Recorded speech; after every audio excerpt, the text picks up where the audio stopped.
तैत्तिरीय उपनिषद भृगुवल्ली प्रथम अनुवाक। भृगु नाम से प्रसिद्ध एक ऋषि थे जो वरुण के पुत्र थे। उनके मन में परमात्मा को जानने और प्राप्त करने की उत्कट अभिलाषा हुई। तब वे अपने पिता वरुण के पास गए। उनके पिता वरुण वेद को जानने वाले ब्रह्मनिष्ठ महापुरुष थे। अतः भृगु को किसी दूसरे आचार्य के पास जाने की आवश्यकता नहीं हुई। अपने पिता के पास जाकर भृगु ने इस प्रकार प्रार्थना की, भगवान, मैं ब्रह्म को जानना चाहता हूं, अतः आप कृपा करके मुझे ब्रह्म का तत्व समझाइए। तब वरुण ने भृगु से कहा, तात, अन्न, प्राण, नेत्र, श्रोत्र, मन और वाणी, ये सभी ब्रह्म की उपलब्धि के द्वार हैं। इन सब में ब्रह्म की सत्ता स्फुरित हो रही है। साथ ही यह भी कहा, ये प्रत्यक्ष दिखाई देने वाले सब प्राणी जिनसे उत्पन्न होते हैं, उत्पन्न होकर जिनके सहयोग से, जिनका बल पाकर ये सब जीते हैं, जीवन उपयोगी क्रिया करने में समर्थ होते हैं और महाप्रलय के समय जिनमें विलीन हो जाते हैं, उनको वास्तव में जानने की, पाने की इच्छा कर, वे ही ब्रह्म हैं। इस प्रकार पिता का उपदेश पाकर भृगु ऋषि ने ब्रह्मचर्य और शम दम आदि नियमों का पालन करते हुए तथा समस्त भोगों के त्याग पूर्वक संयम से रहते हुए पिता के उपदेश पर विचार किया। यही उनका तप था। वरुण ने अपने पुत्र भृगु ऋषि को जिस ब्रह्म विद्या का उपदेश दिया था, उसी का इस वल्ली में वर्णन है। इस कारण इसका नाम भृगुवल्ली है।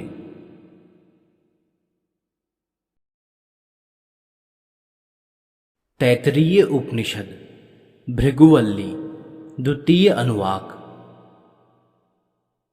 भृगु ने पिता के उपदेश अनुसार यह निश्चय किया कि अन्न ही ब्रह्म है, क्योंकि पिताजी ने ब्रह्म के जो लक्षण बताए थे वे सब अन्न में पाए जाते हैं। समस्त प्राणी अन्न से, अन्न के परिणामभूत वीर से उत्पन्न होते हैं। अन्न से ही उनका जीवन सुरक्षित रहता है और मरने के बाद अन्न स्वरूप इस पृथ्वी में ही प्रविष्ट हो जाते हैं।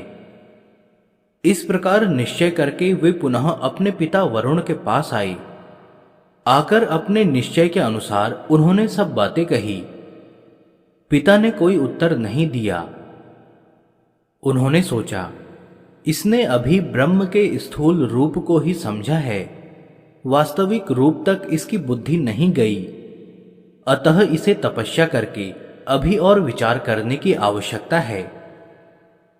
पर जो कुछ इसने समझा है उसमें इसकी तुच्छ बुद्धि कराकर अश्रद्धा उत्पन्न कर देने में भी इसका हित नहीं है, अतः इसकी बात का उत्तर न देना ही ठीक है। पिता से अपनी बात का समर्थन न पाकर भृगु ने फिर प्रार्थना की, भगवान, यदि मैंने ठीक नहीं समझा हो तो आप मुझे ब्रह्म का तत्व समझाइए। तब वरुण ने कहा, तू तप के द्वारा ब्रह्म के तत्व को समझने की कोशिश कर। यह तप ब्रह्म का ही स्वरूप है, अतः यह उनका बोध कराने में सर्वथा समर्थ है। इस प्रकार पिता की आज्ञा पाकर भृगु ऋषि पुनः पहले की भांति तपोमय जीवन बिताते हुए पिता से पहले सुने हुए उपदेश के अनुसार ब्रह्म का स्वरूप निश्चय करने के लिए विचार करते रहे। इस प्रकार तप करके उन्होंने क्या किया, यह बात अगले अनुवाक में कही गई है।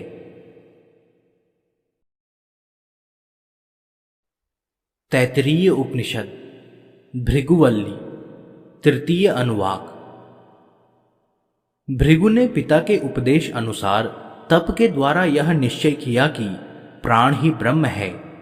उन्होंने सोचा, पिताजी द्वारा बताए हुए ब्रह्म के लक्षण प्राण में पूर्णतया पाए जाते हैं।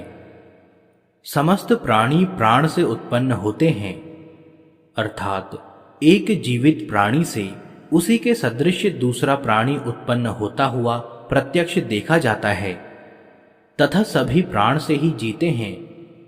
यदि श्वास का आना जाना बंद हो जाए यदि प्राण द्वारा अन्न ग्रहण न किया जाए तथा अन्न का रस समस्त शरीर में न पहुंचाया जाए तो कोई भी प्राणी जीवित नहीं रह सकता और मरने के बाद सब प्राण में ही प्रविष्ट हो जाते हैं।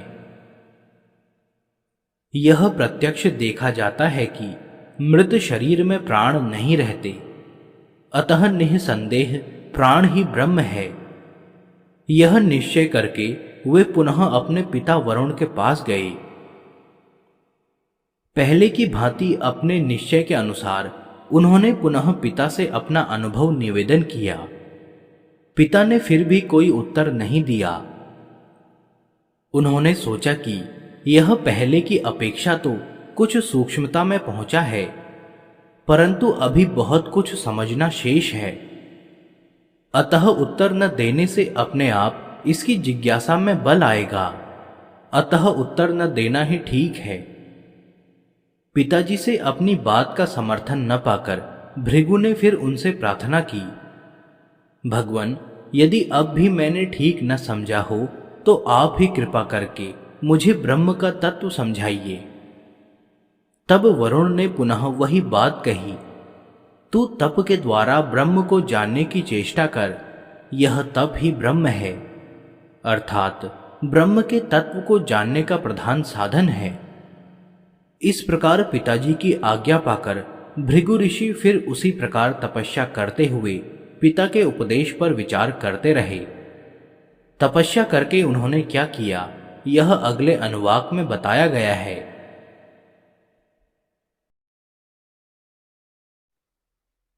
तैत्तिरीय उपनिषद भृगुवल्ली चतुर्थ अनुवाक।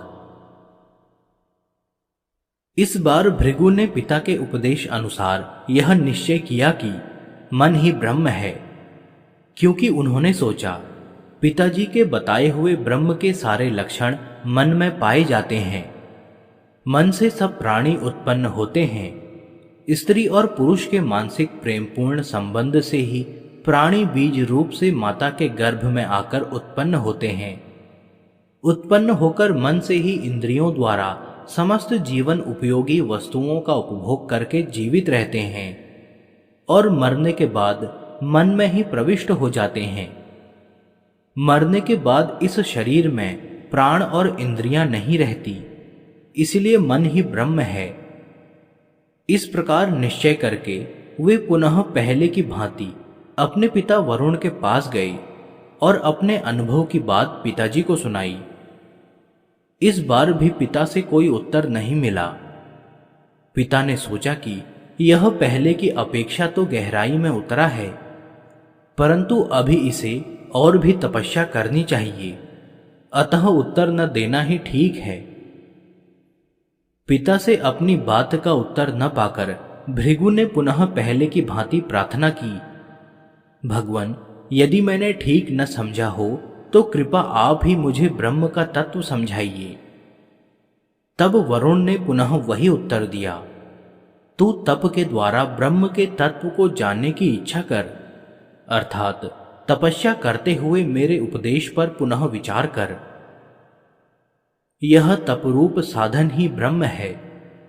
ब्रह्म को जानने का इससे बढ़कर दूसरा कोई उपाय नहीं है। इस प्रकार पिता की आज्ञा पाकर भृगु ने पुनः पहले की भांति संयम पूर्वक रहकर पिता के उपदेश पर विचार किया। विचार करके उन्होंने क्या किया, यह बात अगले अनुवाक में कही गई है।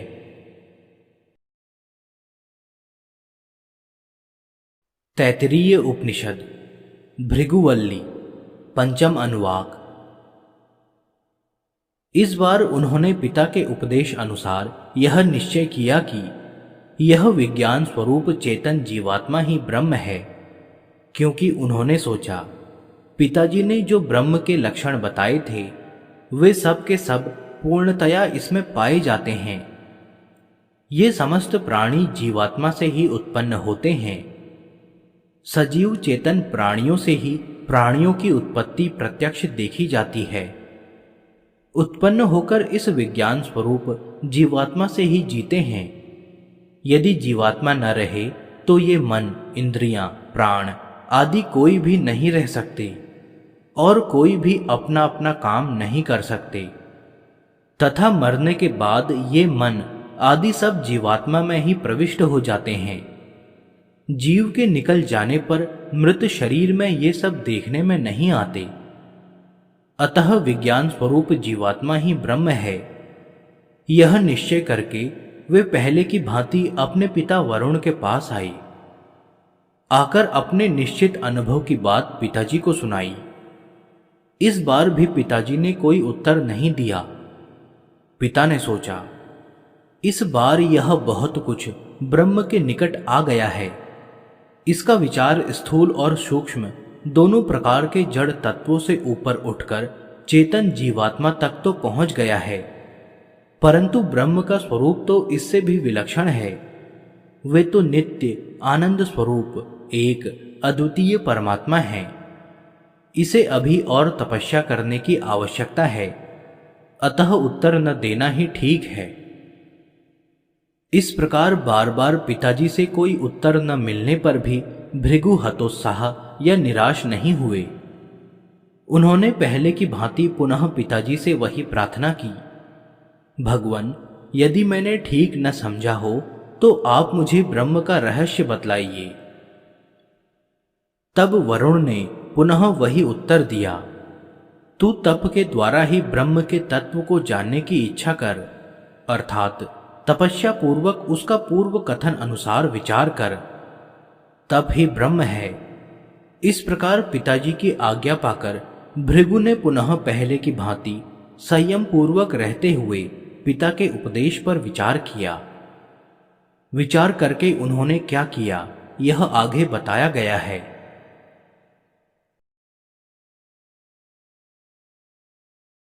तैत्तिरीय उपनिषद भृगुवल्ली षष्ठम अनुवाक।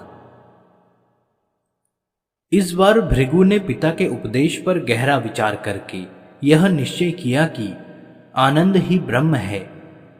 ये आनंदमय परमात्मा ही अन्नमय आदि सबके अंतरात्मा है। वे सब भी इन्हीं के स्थूल रूप हैं। इसी कारण उनमें ब्रह्म बुद्धि होती है और ब्रह्म के आंशिक लक्षण पाए जाते हैं, परंतु ब्रह्म के लक्षण आनंद में ही घटते हैं, क्योंकि ये समस्त प्राणी उन आनंद स्वरूप परब्रह्म परमात्मा से ही सृष्टि के आदि में उत्पन्न होते हैं। इन सबके आदि कारण तो वे ही हैं, तथा इन आनंदमय के आनंद का लेश पाकर ही ये सब प्राणी जी रहे हैं। कोई भी दुख के साथ जीवित रहना नहीं चाहता। इतना ही नहीं, उन आनंदमय सर्वांतर्यामी परमात्मा की अचिंत्य शक्ति की प्रेरणा से ही इस जगत के समस्त प्राणियों की सारी चेष्टाएं हो रही हैं। उनके शासन में रहने वाले सूर्य आदि यदि अपना अपना काम न करें तो एक क्षण भी कोई प्राणी जीवित नहीं रह सकता। सबके जीवनधार सचमुच वे आनंद स्वरूप परमात्मा ही हैं, तथा प्रलय काल में समस्त प्राणियों से भरा हुआ यह ब्रह्मांड उन्हीं में प्रविष्ट होता है, उन्हीं में विलीन होता है। वे ही सबके सब प्रकार से सदा सर्वदा आधार हैं। इस प्रकार अनुभव होते ही भृगु को परब्रह्म का यथार्थ ज्ञान हो गया। फिर उन्हें किसी प्रकार की जिज्ञासा नहीं रही। श्रुति स्वयं उस विद्या की महिमा बतलाने के लिए कहती है, यदि यह वरुण द्वारा बताई हुई और भृगु को प्राप्त हुई ब्रह्म विद्या ब्रह्म का रहस्य बताने वाली विद्या है, यह विद्या विशुद्ध आकाश स्वरूप परब्रह्म परमात्मा में स्थित है। वे ही इस विद्या के भी आधार हैं।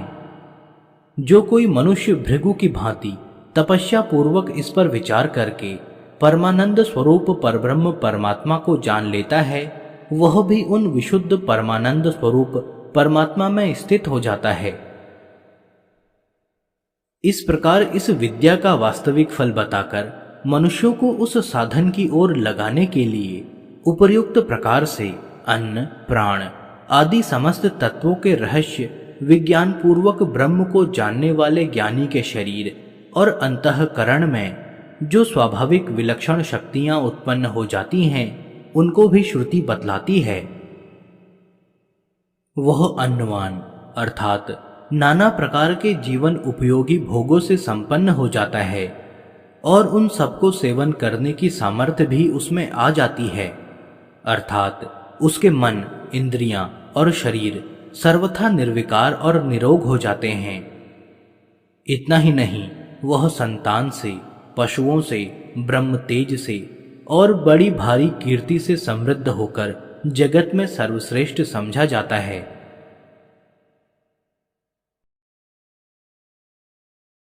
तैत्तिरीय उपनिषद भृगुवल्ली सप्तम अनुवाक। छठे अनुवाक में ब्रह्मज्ञानी के अन्न और प्रजा आदि से संपन्न होने की बात कही गई। इस पर यह जिज्ञासा होती है कि ये सब सिद्धियां भी क्या ब्रह्म साक्षात्कार होने पर ही मिलती हैं या इन्हें प्राप्त करने का दूसरा उपाय भी है। इस पर इन सब की प्राप्ति के दूसरे उपाय भी बताए जाते हैं। इस अनुवाक में अन्न का महत्व बतलाकर उसे जानने का फल बताया गया है। भाव यह है कि जो मनुष्य अन्न आदि से संपन्न होना चाहे, उसे सबसे पहले तो यह व्रत लेना चाहिए कि मैं कभी अन्न की निंदा नहीं करूंगा। यह एक साधारण नियम है कि जिस किसी वस्तु को मनुष्य पाना चाहता है, उसके प्रति उसकी महत्व बुद्धि होनी चाहिए, तभी वह उसके लिए प्रयत्न करेगा। जिसकी जिसमें हेय बुद्धि है, वह उसकी ओर आंख उठाकर देखेगा भी नहीं। अन्न की निंदा न करने का व्रत लेकर अन्न के इस महत्व को समझना चाहिए कि अन्न ही प्राण है और प्राण ही अन्न है, क्योंकि अन्न से ही प्राणों में बल आता है और प्राण शक्ति से ही अन्नमय शरीर में जीवनी शक्ति आती है। यहाँ प्राण को अन्न इसलिए भी कहा है कि यही शरीर में अन्न के रस को सर्वत्र फैलाता है। शरीर प्राण के ही आधार टिका हुआ है, इसलिए वह प्राण रूप अन्न का भोक्ता है। शरीर प्राण में स्थित है, अर्थात शरीर की स्थिति प्राण के अधीन है और प्राण शरीर में स्थित है। प्राणों का आधार शरीर है, यह बात प्रत्यक्ष है ही। इस प्रकार यह अन्नमय शरीर भी अन्न है। यह अनुभव सिद्ध विषय है कि प्राणों को आहार न मिलने पर वे शरीर की धातुओं को ही सोख लेते हैं और शरीर की स्थिति प्राण के अधीन होने से प्राण भी अन्न ही है। अतः शरीर और प्राण का अन्य अन्य आश्रय संबंध होने से यह कहा गया है कि अन्न में ही अन्न स्थित हो रहा है। यही इसका तत्व है। जो मनुष्य इस रहस्य को समझ लेता है, वही शरीर और प्राण इन दोनों का ठीक ठीक उपयोग कर सकता है। इसलिए यह कहा गया है कि वह शरीर और प्राणों के विज्ञान में पारंगत हो जाता है और इसी विज्ञान के फलस्वरूप वह सब प्रकार की भोग सामग्री से युक्त और उसे उपभोग में लाने की शक्ति से संपन्न हो जाता है और इसीलिए वह संतान से, नाना प्रकार के पशुओं से और ब्रह्म तेज से भी संपन्न होकर महान बन जाता है। उसकी कीर्ति, उसका यश जगत में फैल जाता है और उसके द्वारा भी वह जगत में महान हो जाता है।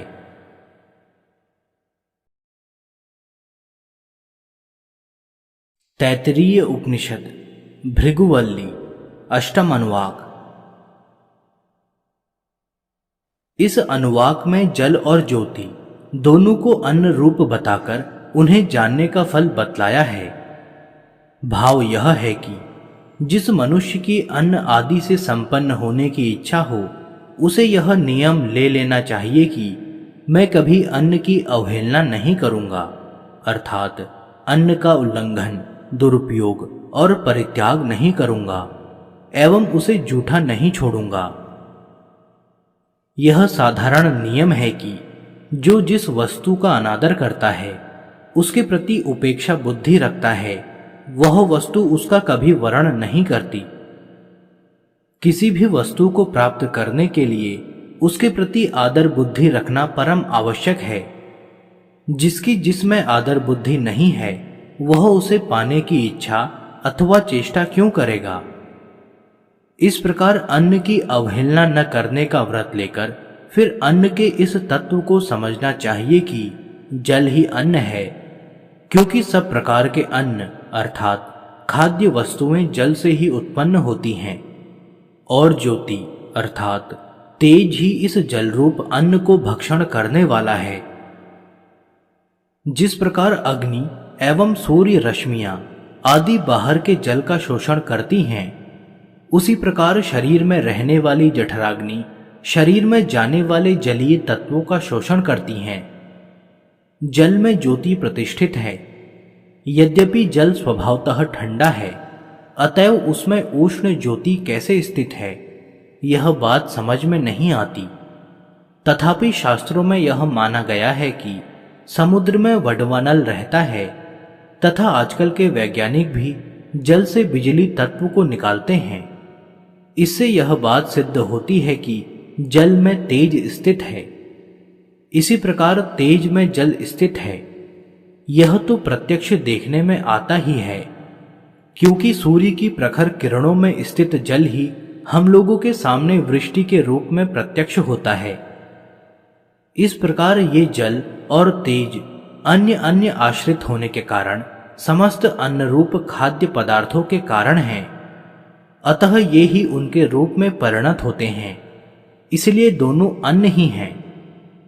इस प्रकार अन्न ही अन्न में प्रतिष्ठित है।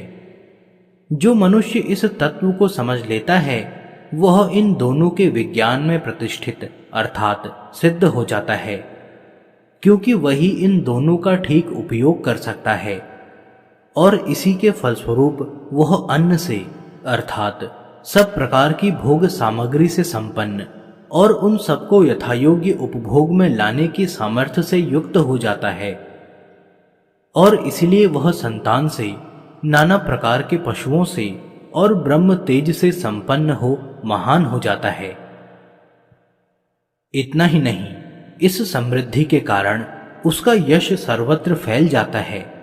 वह बड़ा भारी यशस्वी हो जाता है और उस यश के कारण भी वह महान हो जाता है।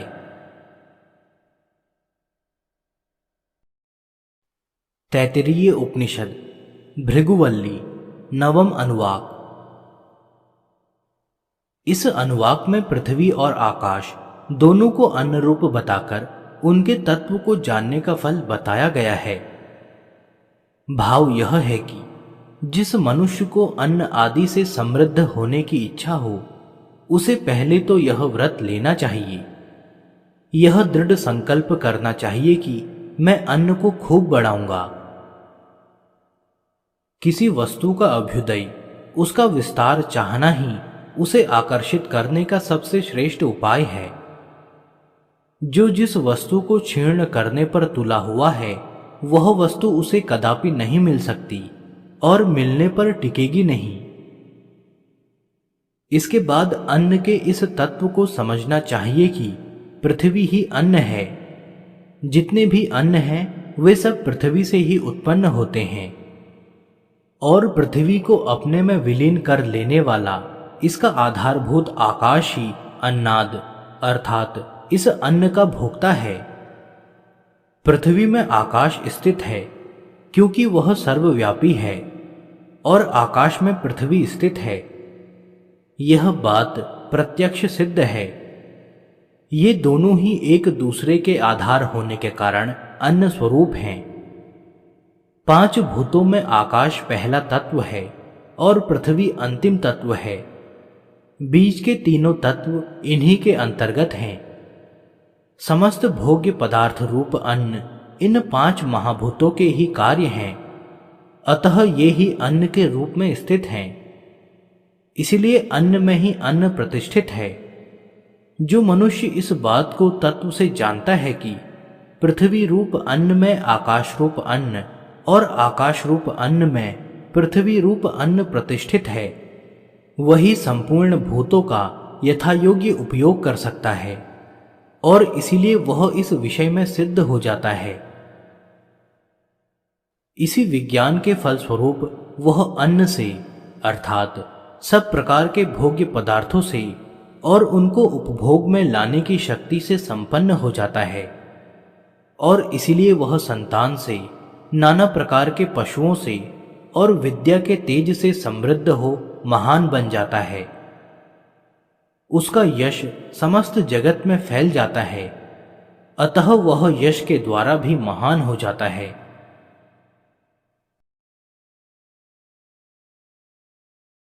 तैत्तिरीय उपनिषद भृगुवल्ली, दशम अनुवाक। 10वें अनुवाक के इस अंश में अतिथि सेवा का महत्व और फल बताया गया है। भाव यह है कि जो मनुष्य अतिथि सेवा का पूरा लाभ उठाना चाहे, उसको सबसे पहले तो यह नियम लेना चाहिए कि मेरे घर पर जो कोई अतिथि आश्रय की आशा से पधारेगा, मैं कभी उसको सूखा जवाब देकर निराश नहीं लौटाऊंगा। अतिथि देवो भव, अतिथि की देवता बुद्धि से सेवा करो। यह उपदेश गुरु के द्वारा स्नातक शिष्य को पहले ही दिया जा चुका है। इस प्रकार का नियम लेने पर ही अतिथि सेवा संभव है। यह व्रत लेकर इसका पालन करने के लिए केवल अपना तथा कुटुंब का पोषण करने के लिए ही नहीं, जिस किसी भी न्याय उचित उपाय से बहुत से अन्न का उपार्जन करे। धन संपत्ति और अन्न आदि जो शरीर के पालन पोषण के लिए उपयोगी सामग्री है, उन्हें प्राप्त करने के लिए जितने भी न्याय उचित उपाय बताए गए हैं तथा पूर्व के 3 अनुवाकों में भी जो जो उपाय बताए गए हैं, उनमें से किसी के भी द्वारा बहुत सा अन्न प्राप्त करना चाहिए। अर्थात अतिथि सेवा के लिए आवश्यक वस्तुओं का अधिक मात्रा में संग्रह करना चाहिए, क्योंकि अतिथि सेवा गृहस्थ उचित सदाचार का एक अति आवश्यक अंग है। अच्छे प्रतिष्ठित मनुष्य घर पर आए हुए अतिथि से यही कहते हैं, आइए बैठिए, भोजन तैयार है, भोजन कीजिए इत्यादि। वे यह कदापि नहीं कहते कि हमारे यहाँ आपकी सेवा के लिए उपयुक्त वस्तुएं अथवा रहने का स्थान नहीं है। जो मनुष्य अपने घर पर आए हुए अतिथि की अधिक आदर सत्कार पूर्वक उत्तम भाव से विशुद्ध सामग्रियों द्वारा सेवा करता है, उसे शुद्धता पूर्वक तैयार किया हुआ भोजन देता है, उसको भी उत्तम भाव से ही अन्न प्राप्त होता है। अर्थात उसे भोग्य पदार्थों के संग्रह करने में कठिनाई का सामना नहीं करना पड़ता। अतिथि सेवा के प्रभाव से उसे किसी बात की कमी नहीं रहती, अनायास उसकी सारी आवश्यकताएं पूर्ण होती रहती हैं। यदि वह आए हुए अतिथि की मध्यम भाव से सेवा करता है, साधारण रीति से भोजन आदि तैयार करके विशेष आदर सत्कार के बिना ही अतिथि को भोजन आदि करा के उसे सुख पहुंचाता है, तो भी उसे साधारण रीति से ही अन्न प्राप्त होता है। अर्थात अन्न वस्त्र आदि पदार्थों का संग्रह करने में उसे साधारणतया आवश्यक परिश्रम करना पड़ता है। जिस भाव से वह अतिथि को देता है, उसी भाव से उतने ही आदर सत्कार के साथ उसे वे वस्तुएं मिलती हैं। इसी प्रकार यदि कोई अंतिम वृत्ति से अर्थात बिना किसी प्रकार का आदर सत्कार किए तुच्छ भाव से भार रूप समझकर अतिथि की सेवा करता है, उसे निकृष्ट भाव से अश्रद्धा पूर्वक तैयार किया हुआ भोजन आदि पदार्थ देता है, तो उसे वे पदार्थ वैसे ही भाव से प्राप्त होते हैं। अर्थात उनकी प्राप्ति के लिए उसे अधिक से अधिक परिश्रम करना पड़ता है, लोगों की खुशामद करनी पड़ती है। जो मनुष्य इस प्रकार इस रहस्य को जानता है, वह उत्तम रीति से और विशुद्ध भाव से अतिथि सेवा करता है। अतः उसे सर्वोत्तम फल जो पहले 3 अनुवाकों में बताया गया है, वह मिलता है। अब परमात्मा का विभूति रूप से सर्वत्र चिंतन करने का प्रकार बताया जाता है। 10वें अनुवाक के इस अंश में परमेश्वर की विभूतियों का संक्षेप में वर्णन किया गया है।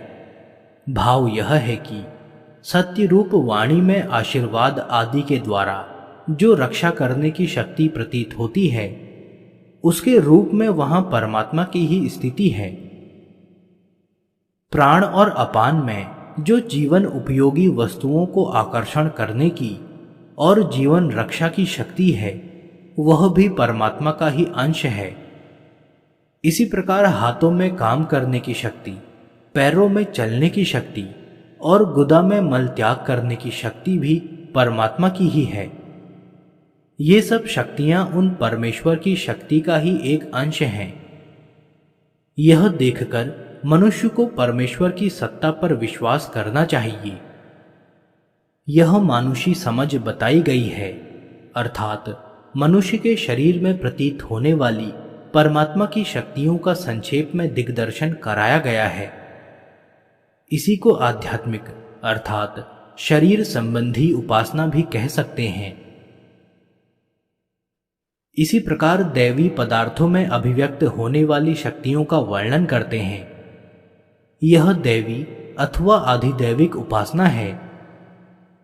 वृष्टि में जो अन्न आदि को उत्पन्न करने तथा जल प्रदान के द्वारा सबको तृप्त करने की शक्ति है, बिजली में जो बल है, पशुओं में जो स्वामी का यश बढ़ाने की शक्ति है, नक्षत्रों में अर्थात सूर्य, चंद्रमा और तारागणों में जो प्रकाश है, उपस्थ में जो संतान उत्पादन की शक्ति, वीर्य रूप अमृत और आनंद देने की शक्ति है, तथा आकाश में जो सबको धारण करने की और सर्वव्यापकता की एवं अन्य सब प्रकार की शक्ति है, ये सब उन परमेश्वर की अचिंत्य एवं अपार शक्ति के ही किसी एक अंश की अभिव्यक्तियां हैं। गीता में भी कहा है कि इस जगत में जो कुछ भी विभूति, शक्ति और शोभा से युक्त है, वह मेरे ही तेज का एक अंश है। इन सब को देखकर मनुष्य को सर्वत्र एक परमात्मा की व्यापकता का रहस्य समझना चाहिए। अब विविध भावना से की जाने वाली उपासना का फल सहित वर्णन करते हैं। इस मंत्र में सकाम उपासना का भिन्न भिन्न फल बताया गया है। भाव यह है कि प्रतिष्ठा चाहने वाला पुरुष अपने उपास्य देव की प्रतिष्ठा के रूप में उपासना करे, अर्थात वे उपास्य देव ही सबकी प्रतिष्ठा, सबके आधार हैं। इस भाव से उनका चिंतन करे। ऐसे उपासक की संसार में प्रतिष्ठा होती है। महत्व की प्राप्ति के लिए यदि अपने उपास्य देव को महान समझकर उनकी उपासना करे तो वह महान हो जाता है, महत्व को प्राप्त कर लेता है। यदि अपने उपास्य देव को महान मनस्वी समझकर मनन करने की शक्ति प्राप्त करने के लिए उनकी उपासना करे तो वह साधक मनन करने की विशेष शक्ति प्राप्त कर लेता है। इसी प्रकार जो अपने उपास्य देव को नमस्कार करने योग्य शक्तिशाली समझकर वैसी शक्ति प्राप्त करने के लिए उनकी उपासना करे, वह स्वयं नमस्कार करने योग्य बन जाता है। समस्त कामनाएं उसके सामने हाथ जोड़कर खड़ी रहती हैं। समस्त भोग अपने आप उसके चरणों में लौटने लगते हैं। अनायास ही उसे समस्त भोग सामग्री प्राप्त हो जाती है। तथा जो अपने उपास्य देव को सबसे बड़ा सर्वाधार ब्रह्म समझकर उन्हीं की प्राप्ति के लिए उनकी उपासना करे, वह ब्रह्मवान बन जाता है, अर्थात सर्वशक्तिमान परमेश्वर उसके अपने बन जाते हैं, उसके वश में हो जाते हैं। जो अपने उपास्य देव को ब्रह्म के द्वारा सबका संहार करने के लिए नियत किया हुआ अधिकारी देवता समझकर उनकी उपासना करता है, उससे द्वेष करने वाले शत्रु स्वतः नष्ट हो जाते हैं। तथा जो अपने अपकारी एवं अप्रिय बंधुजन होते हैं, वे भी मारे जाते हैं। वास्तव में किसी भी रूप में किसी भी उपास्य देव की उपासना की जाए, वह प्रकार अंतर से उन परब्रह्म परमेश्वर की ही उपासना है। परंतु सकाम मनुष्य अज्ञानवश इस रहस्य को न जानने के कारण भिन्न भिन्न शक्तियों से युक्त भिन्न भिन्न देवताओं की भिन्न भिन्न कामनाओं की सिद्धि के लिए उपासना करते हैं, इसलिए वे वास्तविक लाभ से वंचित रह जाते हैं। अतः मनुष्य को चाहिए कि इस रहस्य को समझकर सब देवों के देव सर्वशक्तिमान परमात्मा की उपासना उन्हीं की प्राप्ति के लिए करे, उनसे और कुछ न चाहे। सर्वत्र एक ही परमात्मा परिपूर्ण है। इस बात को समझकर उन्हें प्राप्त कर लेने का फल और प्राप्त करने की स्थिति का वर्णन करते हैं। वे परमात्मा जिनका वर्णन पहले सबकी उत्पत्ति, स्थिति और प्रलय का कारण कहकर किया जा चुका है और जो परमानंद स्वरूप हैं, वे इस पुरुष में अर्थात मनुष्य में और सूर्य में एक ही हैं। अभिप्राय यह कि संपूर्ण प्राणियों में अंतर्यामी रूप से विराजमान एक ही परमात्मा है। नाना रूपों में उन्हीं की अभिव्यक्ति हो रही है। जो मनुष्य इस तत्व को जान लेता है, वह वर्तमान शरीर से अलग होने पर उन परमानंद स्वरूप परब्रह्म को प्राप्त हो जाता है, जिनका वर्णन अन्नमय आत्मा, प्राणमय आत्मा, मनोमय आत्मा, विज्ञानमय आत्मा और आनंदमय आत्मा के नाम से पहले किया गया है। इन सबको पाकर अर्थात स्थूल और सूक्ष्म भेद से जो एक की अपेक्षा एक के अंतरात्मा होकर नाना रूपों में स्थित हैं और सबके अंतर्यामी परमानंद स्वरूप हैं, उनको प्राप्त करके मनुष्य पर्याप्त भोग सामग्री से युक्त और इच्छा अनुसार रूप धारण करने की शक्ति से संपन्न हो जाता है। साथ ही वह इन लोकों में विचरता हुआ समतायुक्त भावों का गान करता रहता है।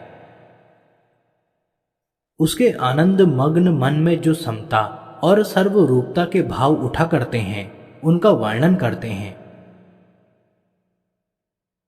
उस महापुरुष की स्थिति शरीर में नहीं रहती। वह शरीर से सर्वथा ऊपर उठकर परमात्मा को प्राप्त हो जाता है। यह बात पहले कहकर उसके बाद इस सामगान का वर्णन किया गया है।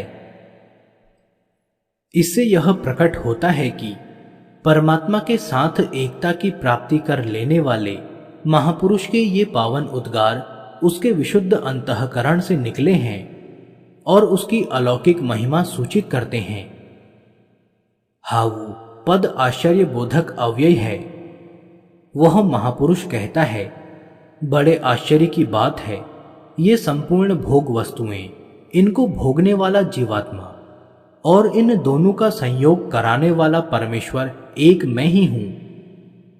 मैं ही इस प्रत्यक्ष दिखने वाले जगत में समस्त देवताओं से पहले सब में प्रधान होकर प्रकट होने वाला ब्रह्मा हूं और परमानंद रूप अमृत के केंद्र परब्रह्म परमेश्वर भी मुझसे अभिन्न हैं, अतः वे भी मैं ही हूं। जो कोई मनुष्य किसी भी वस्तु के रूप में मुझे किसी को प्रदान करता है, वह मानो मुझे देकर मेरी रक्षा करता है। अर्थात योग्य पात्र में भोग्य पदार्थों का दान ही उनकी रक्षा का सर्वोत्तम उपाय है। इसके विपरीत जो अपने लिए ही अन्न रूप समस्त भोगों का उपभोग करता है, उस खाने वाले को मैं अन्न रूप होकर निगल जाता हूं, अर्थात उसका विनाश हो जाता है। उसकी भोग सामग्री नहीं टिकती। मैं समस्त ब्रह्मांड का तिरस्कार करने वाला हूं। मेरी महिमा की तुलना में यह सब तुच्छ है। मेरे प्रकाश की एक झलक भी सूर्य के समान है।